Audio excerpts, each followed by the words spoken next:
So far this week, we have gotten audio recordings of Mark Meadows talking to other members of the Republican caucus in the House. We have had the text message revelations, people sending stuff to Mark Meadows responding to them, Matt Gaetz, Jim Jordan, Scott Perry, all kinds of Republicans in the House of Representatives wanting to take part in Donald Trump's coup. Kevin McCarthy thinking that Matt Gaetz was endangering the lives of other members of Congress. Kevin McCarthy, of course, wanting Lauren Boebert, possibly Marjorie Taylor Greene, banned from Twitter because of their extremist views that they were putting out there. And all of this, of course, has taught me one thing this week. Donald Trump's coup was, in fact, successful. Now, his coup, of course, to overthrow the results of the 2020 election, that wasn't successful in terms of overturning the election results. But every other part of it was. Not to mention all of these little Republicans that are currently serving as lawmakers who participated in this, who wanted to help with it, who actually put their time and effort into coming up with plans to overturn those results, they got away with it. Nothing bad has happened to any of these individuals, even the people that Kevin McCarthy is on tape saying he wanted to punish, talking about how dangerous they are. Nothing happened to any of them.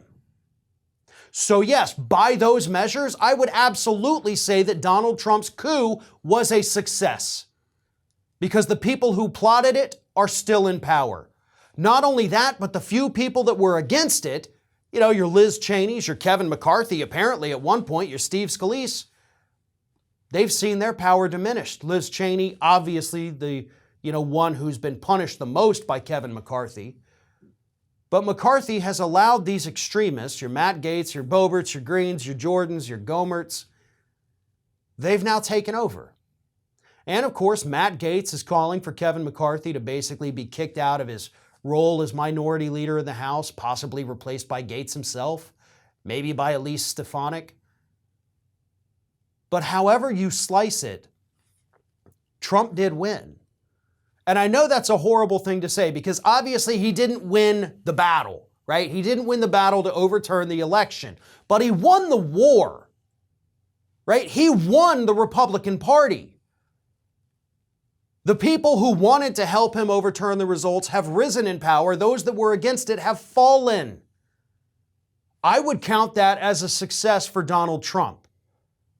Kevin McCarthy is likely to be out of power if Republicans take back the House of Representatives. Especially with these leaks, I don't think he's going to survive this as the leader of the Republicans in the House. I simply don't see a way that that's going to continue to happen. The extremists will take over if Republicans win big in November. Not only that, but look at the other measures of success for Donald Trump's coup. A majority of Republicans in this country, just under 70% of them, I think the last number was 67%, think the 2020 election was stolen. That's a victory. You may not have gotten the results overturned, but you overturned the common sense of a majority of Republicans in this country. Trump won. I know we don't like to admit it. I know we don't like to think about it. I know we like to think that all these revelations are so bad for the Republican Party. But they're not as bad as we think. They're not as bad as we would like them to be. The extremists did, in fact, win this war. That's what's so terrifying about this. Nothing happened to any of them. The only thing we can do is try to vote them out in November. And of course, that is a Herculean task. A lot of these people come from very safe red districts where they're not facing any significant primary challengers. They're going to win re-election. So, what's the solution? I don't have the answer to that. And honestly, I don't trust anybody who thinks there is a simple solution to that. This is a long, drawn-out thing that we have to devote time and effort to. We have to cultivate better candidates. We have to read the room in some of these districts and understand that, We would love to have a true progressive in power here, but that's not going to play well with these people. We got to find somebody else that resonates with them. That's what we have to do moving forward. We're not going to win this, fight for the soul of the country in the next 8 months. This is going to take years, and it's going to take a lot of effort.